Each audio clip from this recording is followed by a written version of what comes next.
What's up guys, we're back with another video, and this time we're going to be discussing the upcoming Season 2 for Halo Infinite, and my thoughts on what we can expect. Before we start though, I just want to remind everyone that we should always manage expectations. Let's not go wild with the expectations here and set ourselves up for disappointment. I mentioned the same thing on Footed Ghost's video recently, and I want to emphasize that again. By the way, check out his channel. He's one of the best Halo content creators in the Australia and New Zealand region, and a great dude. So with that out of the way, we know that Season 2 is going to be titled Lone Wolves, and it comes out May 3rd, or May 4th for my fellow Asian and Australian players. I'm not sure if Lone Wolves is an indication of more Reach themed armors, but 343's blog post did mention that we would be getting a new armor core in Season 2. We have this screenshot of 2 Spartans that we will be interacting with in Season 2's story, but I'm not sure if those customization options are available for our own Spartans. Regardless though, they look solid, and I'm looking forward to seeing what kind of customization options we're gonna get.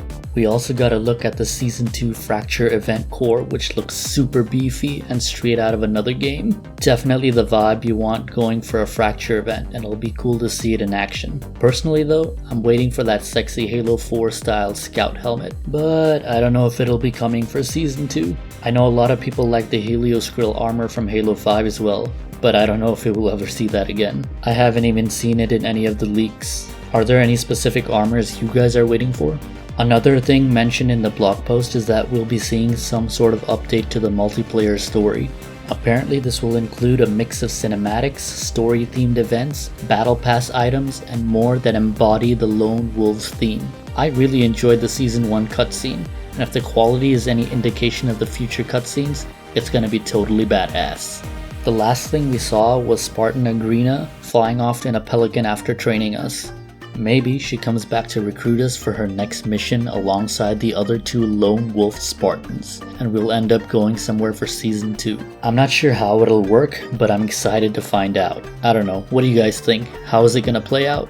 Now, a big complaint from the community is also the shallow pool of maps that we have. We've seen a previous blog post that we'll be getting one arena map named Catalyst and one BTB map named Breaker during Season 2. They both look pretty solid, and I'm taking the aesthetic for the Catalyst. In my opinion, these 2 maps on their own probably aren't going to be enough to bring back a lot of players, but I have to admit the concept on the BTB map Breaker sounds interesting. It features a giant moving laser that cuts across the center of the map and destroys anything that gets caught in its beam.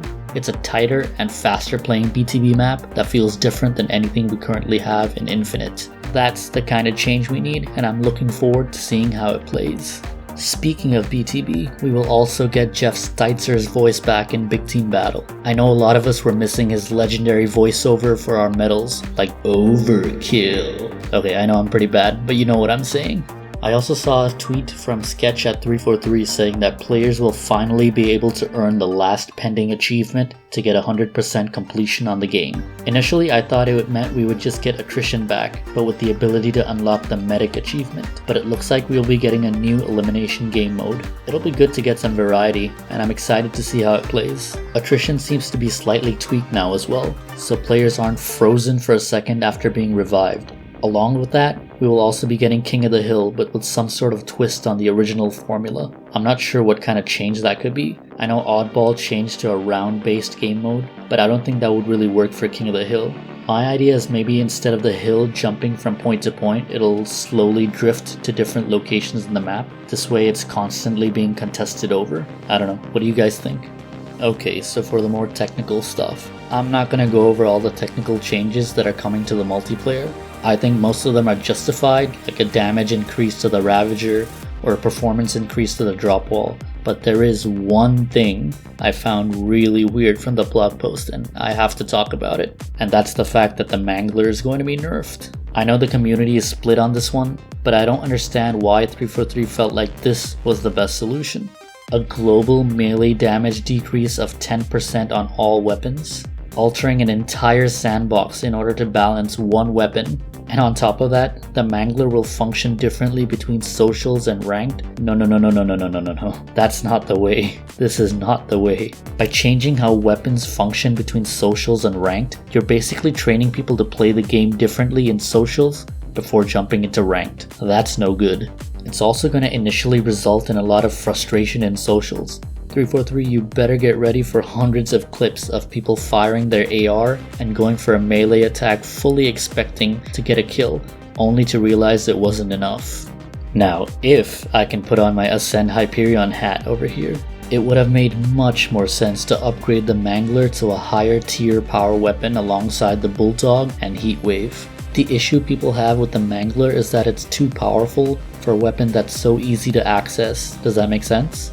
So, what if Manglers were moved to the same type of weapon pads as the Bulldog or the Heatwave? In most arena maps, that's somewhere in the middle where both teams need to contest the weapon.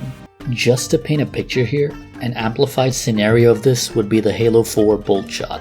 It was too powerful to be a secondary loadout weapon. If you chose the Plasma Pistol or Magnum, you were going to be at a disadvantage. But if it was a map pickup, players would simply try to fight for control over the weapon, and it would be acceptable. It would simply rank as a higher tier power weapon, and essentially the same applies to the Mangler.